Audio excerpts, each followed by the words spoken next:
ఏం కలిగి ఉండాలంట? అందరితో సమాధానమును పరిశుద్ధతయు కలిగి ఉండేటకు ప్రయత్నించాలి. అంటే వాక్యం ఏం చెప్తుంది? కలహం ఉండకూడదు, సమాధానం కొరకు ప్రయత్నం చేయాలి. మరి ప్రయత్నం చేస్తున్నామా?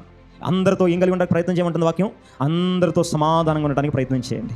అందరితో సమాధానంగా ఉండడానికి ప్రయత్నం చేయండి. అంటే గొడవ కొరకు ప్రయత్నం చేస్తున్నావు కానీ ఇదిగో ఒక వ్యక్తితో విరోధ పరిస్థితి నుంచి ఇదిగో విడిచిపెట్టేసి అతనితో సమాధాన పడే ప్రయత్నం ఎప్పుడేం చేసావా? లేదా ఆమెతో సమాధాన పడే ప్రయత్నం ఎప్పుడేం చేసావా? ఇదిగో ఇంట్లో నీ భర్తతో కావచ్చు, నీ భార్యతో కావచ్చు, మీ అత్తగారితోనో, కోడలతోనో, తోడుకోడలతోనో, సహోదరుతోనో, ఇరుగు పొరుగు వారితోనో, చూడండి ఇదిగో తోటి విశ్వాసులతోనో ఒకవేళ నీకు ఏదైనా విరోధ పరిస్థితి ఉంటే వారితో సమాధాన పడే ప్రయత్నం చేస్తున్నావా?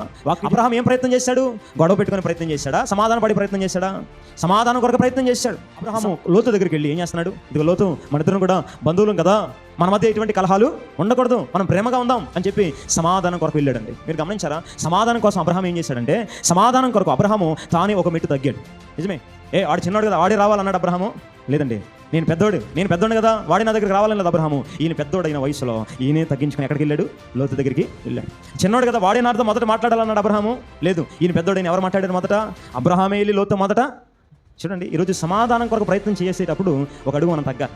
సమాధానం పడాలి అని అంటే ఒక అడుగు మనం ఏం చేయాలి? కొన్నిసార్లు తగ్గాలి. వాళ్ళు మనం పంతాలకి పట్టింపులకి వెళ్ళి నేను వయసులో పెద్దోడు కదా, అది కదా, ఇది కదా, వాడే రావాలి, నాతో సమాధాన పడాలి, వాళ్ళే నాతో మొదట మాట్లాడాలి అంటే ఏంటి? అది ఆత్మీయ లక్షణం కాదు. నువ్వు వయసులో పెద్ద ఉండొచ్చు, అన్ని విషయాలు గొప్ప ఉండొచ్చు, కానీ సమాధానం కోసం ఏం చేయాలి? ఒక అడుగు అవసరమైతే ఏం చేయాలి? నిన్ను నువ్వు తగ్గించుకొని నీవే వెళ్ళి మొదట మాట్లాడు. ఈరోజు ఒకవేళ నీ భర్తతో నీకు ఏదైనా విరోధం ఉందో, భార్యతోనో, మీ అత్తగారితో, కోడలతో, ఇరుగు పొరుగు ఎవరైనా ఉందా? వెళ్ళి నీవే వెళ్ళి మొదట మాట్లాడు. వాళ్ళతో పలకరించి వాళ్ళని, వారితో ప్రేమతో మాట్లాడు, వాళ్ళతో సమాధాన పడు. అంతేగాని వాళ్ళే రావాలి, వాళ్ళు చిన్నవాళ్ళు కాబట్టి వాళ్ళే రావాలి, లేదా ఆమె తప్పు చేసిన కాబట్టి ఆమె నన్ను అన్నది కనుక ఆమె నాతో మొదట రావాలి, అతడే నన్ను అన్నాడు కనుక అతడే వచ్చి నాతో సారీ చెప్పాలి అంటే కాదండి. ఈరోజు ఆత్మీయులుగా సమాధానం కొరకు మనం ప్రయత్నం చేయాలి.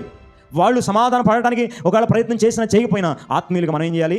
నీకు ఎవరి మీద ఉన్నా విరోధం ఉన్నా, ఎవరికి నీ మీద విరోధం ఉన్నా నువ్వే వెళ్ళి సమాధాన పడడానికి, మాట్లాడడానికి ప్రయత్నం చేయాలి.